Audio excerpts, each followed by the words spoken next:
Biz gitar o'rganishdan burun eng avval gitarni bir qisqacha tunib chiqishimiz kerak. Eng bizga asosli bo'ldig'ini biz ko'pincha oldi shu tar bilan bilishimiz. Bu 6 tara, üstidagi 3 tara, astidagi 3 tara ayrim 2 bo'lak. Buniki tarniki rangidan shu aniq chiqib turdi-da. Üstidagi 3 tara to'van ovoz. Tom ovoz, astidagi 3 tara inchka ovoz. Üstidagi 3 taraga baş parmak mas'ul. Astidagi 3 taraga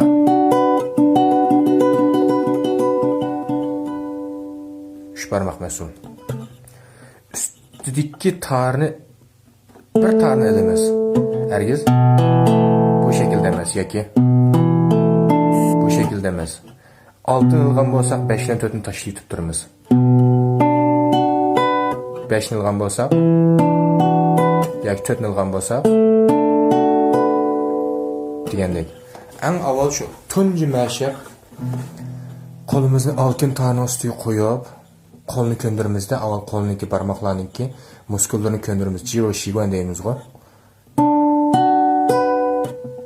3 barmoqni astidagi 3 tara qo'yamiz. 3 2 1 3 2 1. Bir xil ritmda, bir xil udarda, tezlab ketmagan, ham aslab qolmagan holatda shu bir xil udarda yapmamiz.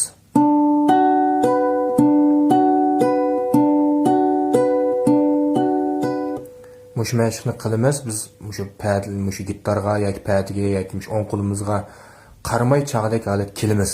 Mush mashqni aldirmay astidan boshlab ishtiklaymiz. Andikin üstidagi barmoqni qo'shamiz. 4-tardan boshladik.